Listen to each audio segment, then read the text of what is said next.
Hello everybody, in this video I want to expand on the previous untouchable build, and this build just makes things so easy no matter which level you're actually playing. Apocalypse plus 20, and it's the only one was enabled me to actually finish the daily trials while being so underpowered. Now basically what I'm using here is a very specific item. Is stalwart armor with the built-in potion barrier level 1. I have deflect, sweet-footed, and chilling. Chilling to prevent enemies from coming close to me. Sweet-footed to give like extra ability to move faster when I need to without actually the need to use the boost. Deflect synergize well with my bow that has dynamo, and also it has anima conduit as well, so for healing. So this is in terms of kind of the synergy between the two. The other thing is that I use 2 mushrooms to always be able to use the fighter's binding at the fastest attack speed. And the fighter's binding, this is the most important probably thing in this build, is that we need to have shockwave, radius, and swirling. And the whole idea is to keep enemies away. This is for pure crowd control. So you don't really care about many of the debuffs or the buffs that the enemy has of themselves. What's important here is that you won't let the danger come close to you, although sometimes it will happen.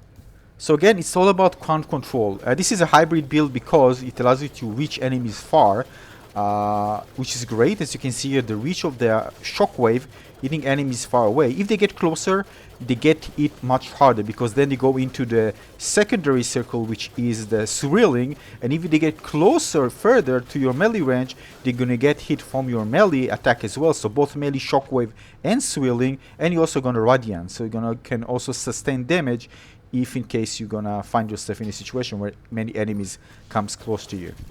Now the great thing about this build that it scales very well, so we can actually easily fight against many enemies, dozens of them. It doesn't matter, either even 100, you can still sustain damage. But keep in mind, it's very important when playing Apocalypse plus 20, is that they're going to be different enchantment for the enemies. You need to pay attention to this. For example, if you're fighting against enemies that have electrified, well, you first need to prioritize them. You won't see many of them, but if in case, for example, you have electrified or those with actually throw AoE on the ground, you need to prioritize them before engaging with the other enemies. So this is something that it's important to keep in mind. But as you play, you see that most of the enemies are not like that. But when it comes to a situation where there is some perks for the enemies that can actually affect you, you need to be aware of this. For example, gravity pulls, where can pull you in and you can get hit from enemies, just pulls you in into many group of enemies. Just activate your potion barrier, gong, and eliminate them really fast. Here we can actually see me just taking a corner, because this is where I have an advantage. I don't want anybody to be around me, although even if they are around me, I can deal with this. Just taking the corner, hitting the enemies from far. It doesn't matter how many of them, they can't get close to me. If they get close, very close to me, they're gonna hit even harder, and you're gonna be obliterated. Now, another thing important to know is that the shockwave, of course, passes through walls or through barriers, so you can actually position yourself in behind cover, search for areas on the map where you can position yourself, so you won't get hit by even from AoE. Those who actually throw those purple bottles that hit the floor and deal lots of damage, you can actually, if you position yourself well, they won't be able to hit you. So that's something to keep in mind. As you play levels, you know actually where to position yourself, and this makes things even easier as you get experience with this build. Now, you can roll. As you do this, just roll to charge up your dynamo. This allows you to eliminate archers pretty quickly, and again, depend on how much you actually charge. You can see the charge now is 29, but again, as you play, just roll to keep the charge up, and this will allow you to just eliminate them, or if just in case they're shooting you from a long range, which most of the time they do, you can just eliminate them without actually doing anything to them, because they're just going to hit you, they're going to deflect, the arrow will deflect, hit them back, and hopefully they will die because the dynamo is high. But of course, it's not guaranteed to happen every single time, but the chances that you get hit is pretty low, especially with the swirling. And I notice, so when I do the swirling really fast, I don't even get hit from the arrows. So again, it's not a problem for this build at all. Now, I know that many of you kind of feel underpowered, especially when doing daily trials. Keep in mind, this build is perfect for this. The idea is that, again, you only need to pay attention to certain things, especially electrified and AoE on the ground. So again, just make sure that you just don't get close to them. What I do, of course, is another thing that is most important to know about this build is you need to use shift. You don't want to get close while attacking.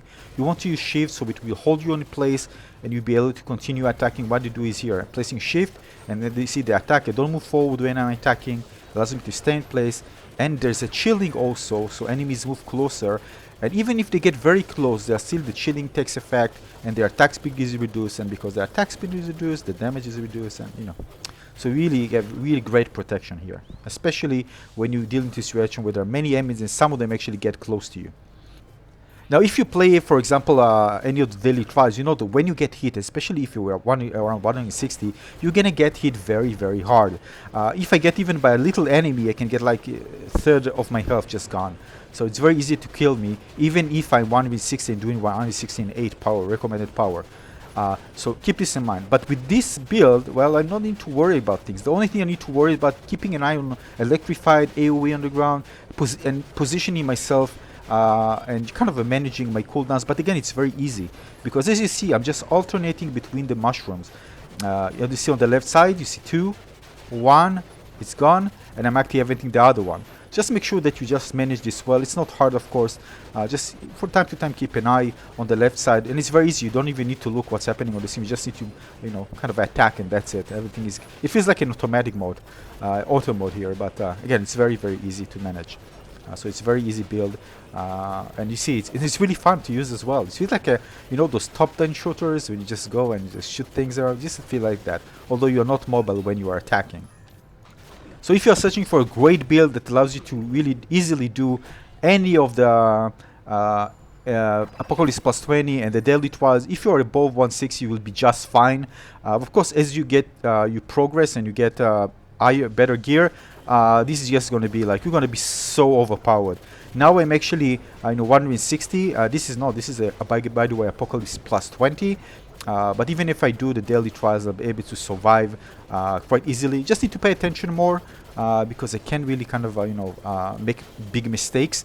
But if I get more power, I'll be just invincible.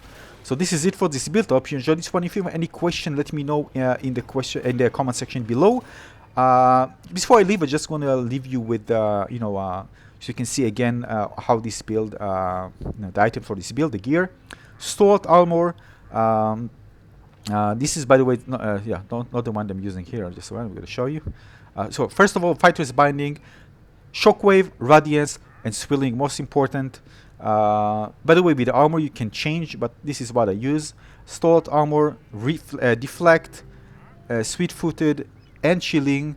I can just roll and move faster. Deflect and just with the Dynamo, of course. Chilling to reduce enemies' attack speed and movement speed if they get close to me, which is great. As you can see, Dynamo, Animecon V for extra health, which is really nice to have. Not super important for this build, but it's nice to have. Sometimes, when you play higher levels, you're going to find yourself maybe situation where you can benefit from this one.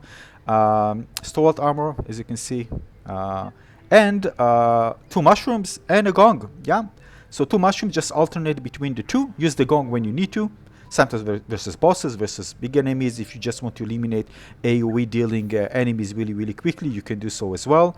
And if enemies come close to you. Other than this, well, just have fun with this. This is a great build. And try to improve it. If so, I want to share it with you. So make sure you subscribe to my channel and give it a like if you enjoy it. I'll see you on the next video. Thanks for watching, everyone. Cheers. Bye-bye.